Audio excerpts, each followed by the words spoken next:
చూస్ country delight, live better. ఇప్పుడే country delight app ని download చేసుకోండి. అసలు ఏంటి ఉన్నట్లుండి షాక్ ఇచ్చారు. లాస్ట్ మంత్ అవంతి శ్రీనివాస్ గారు వాళ్ళంతా రాజీనామా టీవీలో వస్తుండగానే ఇప్పుడే అందిన వార్త, వైసీపీకి మరో షాక్. వైసీపీకి రాజీనామా చేసిన మాజీ ఎమ్మెల్యే గ్రంథి శ్రీనివాస్ అంటూ ఒక స్క్రోలింగ్, అసలు ఫ్లాష్ బిగ్ న్యూస్ అంటూ. ఏంటి అసలు అంత షాక్ ఇచ్చేసారు ఉన్నట్లుండి మీరు? మీకు జరిగిన అన్యాయం ఏంటి? ఏదన్నా అంటే మీడియా ముందుకు నాకు అన్యాయం జరిగింది, జగన్మోహన్ రెడ్డి గారు నన్ను అవమానించారని ఏదేదో చెప్తున్నారు, కానీ క్లారిటీ ఇవ్వట్లేదు. ఎక్కడ అన్యాయం జరిగింది మీకు? ఎవరు అవమానించారు మిమ్మల్ని? అసలు ఏం జరిగింది? అంతటి నిర్ణయం ఎందుకు తీసుకున్నారు మీరు అనేది? సార్ ఏం లేదు సార్, నాకు యాక్చువల్గా వైసీపీలో జాయిన్ అవ్వడం అంటేనే ఫస్ట్ ఇష్టం లేదు. నేను జగన్మోహన్ రెడ్డి గారు పిలిచారు. రాజకీయాలు అంటేనే పెద్ద ఆసక్తి లేదు, ఇంట్రెస్ట్ లేదు. జగన్మోహన్ రెడ్డి గారు హైదరాబాద్ రమ్మని పిలిస్తే వెళ్ళాం. ఒక పార్టీ అధ్యక్షుడిగా, ప్రతిపక్ష నాయకుడిగానో అది ఇదిని ఆయన పిలిచినప్పుడు మనం గౌరవం ఇచ్చి, ఎవరో ఏ పార్టీ పెద్ద అధ్యక్షుడు పిలిచినా మనం వెళ్ళడం అనేది మన మర్యాద. వాళ్ళకి ఇచ్చి గౌరవం మనం, అది మనకి ఇష్టం ఉన్నా లేకపోయినా వెళ్ళి కలిసామని కూర్చున్నాం. అప్పట్లో పార్టీ జిల్లా అధ్యక్షుడిగా చేయమని అడిగారు. సరే ఆయన ఎదురుగుండా ఊ అని చెప్పేసి మన్నాడు వెళ్ళి సుబ్బారెడ్డి గారికి నేను నా వల్ల కాదని చేయలేనని చెప్పి వచ్చేసాను. నేను వచ్చేసిన తర్వాత నెక్స్ట్ అదే జగన్మోహన్ రెడ్డి గారు పశ్చిమ గోదావరి జిల్లా పర్యటనకు వచ్చినప్పుడు, పోలవరం నియోజకవర్గంలో పర్యటిస్తున్నప్పుడు ఆయన నన్ను కేకేసి పక్కన కూర్చోబెట్టుకుని మాట్లాడారు కదా, ఒక టీ ఇచ్చి మాట్లాడారు. మనకు ఆ రెస్పెక్ట్ గౌరవం ఇచ్చారు. కాబట్టి మన జిల్లాకు వచ్చినప్పుడు ఒకసారి మర్యాదగా వెళ్ళి కనపడి రావడం అనేది అది సంస్కారం అనిపించుకుంటుందని చెప్పి అక్కడికి వెళ్ళి ఆయన కలిసినప్పుడు ఆయన కండవేసి జాయిన్ అవ్వమంటే నేను జాయిన్ అవ్వనని చెప్పాను. జాయిన్ అవ్వనని చెప్పి వచ్చేసిన తర్వాత జక్కంపూడి విజయలక్ష్మి గారిని, జక్కంపూడి రాజా, ఇంకా అనేక మందిని, సర్రాజు గారు అని, మేకా శేషబాబు గారు, ఇటువంటి వాళ్ళు ఒక టీం. మోషన్ రాజు గారు కూడా వచ్చినట్టున్నారు అప్పుడు? లేదండి, ఆయన రాలేదు. వీళ్ళందరూ వచ్చి జగన్మోహన్ రెడ్డి గారు జిల్లా నుంచి వెళ్ళి లోపల పార్టీలో జాయిన్ అవ్వమంటున్నారని అంటే, నేనేం చేశానంటే ఒక రాష్ట్ర పార్టీ అధ్యక్షులు, మాజీ ముఖ్యమంత్రి కొడుకు, ఓ మాజీ పార్లమెంటేరియను, ప్రతిపక్ష నాయకుడు మన ఇంటికి వచ్చి మనల్ని జాయిన్ చేసుకుంటాడు ఏంటని చెప్పేసి, మా ఇంటికి వచ్చి జాయిన్ చేసుకుంటే జాయిన్ అవుతాను అన్నాను. అంటే వచ్చేస్తున్నాడు ఆయన. అంటే యాక్చువల్ రాజకీయాలు నాకు పెద్ద ఇంట్రెస్ట్ లేదు. ఎందుకు? మీరు 2004లో ఎమ్మెల్యేగా చేశారు కదా? చేశానండి. ఎమ్మెల్యే రుచి చూశారు కదా మీరు? ఎమ్మెల్యే రుచి అనేది సర్వీసే కదండి. నాకు పర్సనల్ లైఫ్ ఉండాలా, పర్సనల్ లైఫ్ అనేది ఉండాలా. రాజకీయాలు అంటే ఇంట్రెస్ట్ లేదా మీకు? ఎందుకో మరి అంత ఇంట్రెస్ట్ లేదండి. స్ట్రైట్గా ఒక ఆన్సర్ చెప్తారా మీరు? రాజకీయాలు అంటే ఇంట్రెస్ట్ లేనప్పుడు 2004లో మీరు ఎమ్మెల్యే, అవును, 2009లో urban bank, BCUP, Bhimavaram cooperative urban bank పాపము, ఆ పాపం మరకలు మీకు అంటడంతో అప్పుడు రాజశేఖర రెడ్డి గారు మీకు టికెట్ ఇవ్వలేదు. 2009లో మీకు టికెట్ ఇవ్వని కారణంగా కాంగ్రెస్ పార్టీ కార్యాలయాన్ని తగలబెట్టారు. మీరు తగలబెట్టారా, మీ అనుచరులు తగలబెట్టారా అనేది మళ్ళీ అది తర్వాత ప్రశ్న. కానీ వెనకాల మీ హ్యాండ్ అయితే ఉంటుంది. మీకు ఇంట్రెస్ట్ లేనప్పుడు మిన్నకుండి పోవాలి, కానీ పార్టీ కార్యాలయాన్ని తగలబెట్టారు అంటే అప్పుడు మీకు టికెట్ రాలేదని అక్కసుతో అన్నా తగలబెట్టి ఉండాలి. రాజకీయాలంటే పిచ్చితోనైనా తగలబెట్టి ఉండాలి.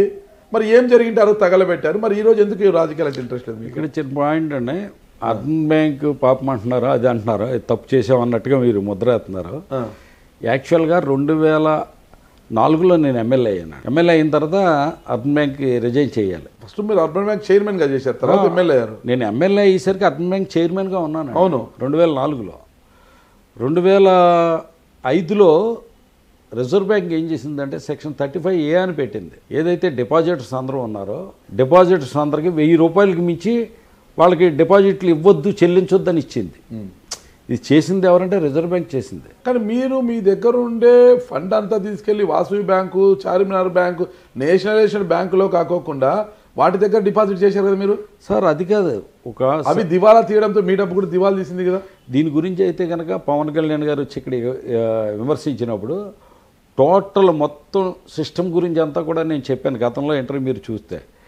యాక్చువల్గా ఏంటంటే డిపాజిట్స్లో 30% సిఆర్ఆర్ ఎస్ఎల్ఆర్ కింద 30% వేరే నేషనలైజ్డ్ బ్యాంకులు కానీ, షెడ్యూల్ స్టేటస్ బ్యాంకుల్లో కానీ, లేదంటే జిల్లా కోఆపరేటివ్ బ్యాంకుల్లో కానీ ఇన్వెస్ట్ చేయాలండి. అది ఒక 30%, 100 crores ఉంటే 30% అక్కడ ఇన్వెస్ట్ చేయాలి కంపల్సరీ. ఇది కాకుండా నెక్స్ట్ గవర్నమెంట్ సెక్యూరిటీస్లో దాంట్లో 15% చేయాలి.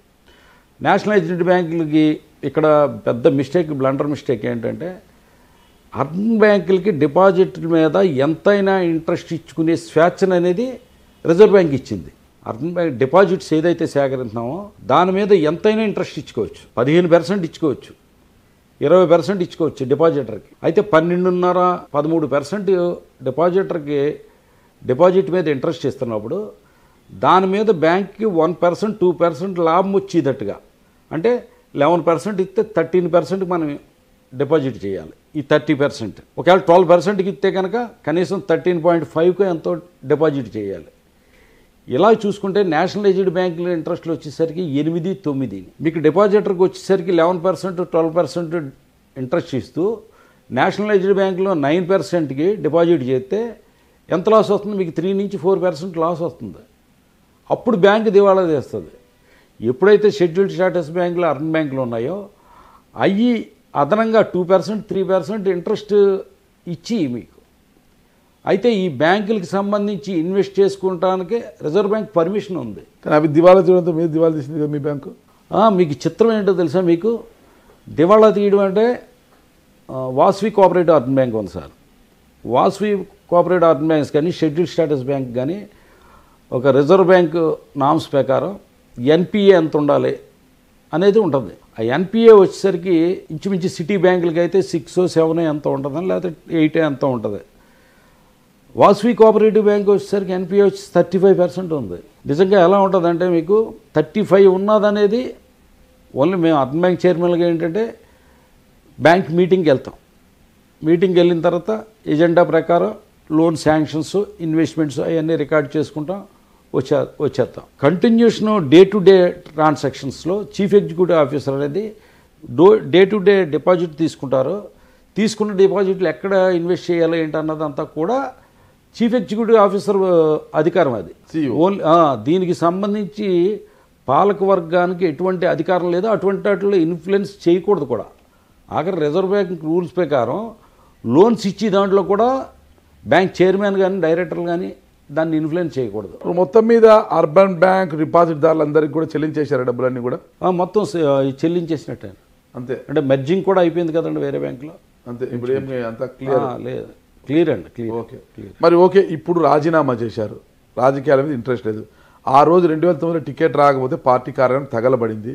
మరి రాజకీయాల మీద ఇంట్రెస్ట్ ఉండి తగలబెట్టారా లేక తగలబెట్టారా అనేది పక్కన పెడితే ఈ రోజు ఎందుకు మళ్ళీ? లేదు, కార్యకర్తలు అది చేసిన పని అండి. అదే కార్యకర్తలు చేసిన చాలా ఎక్కువగా మనం అంటే అభిమానం ఉన్నవాళ్ళు ఉన్నారు.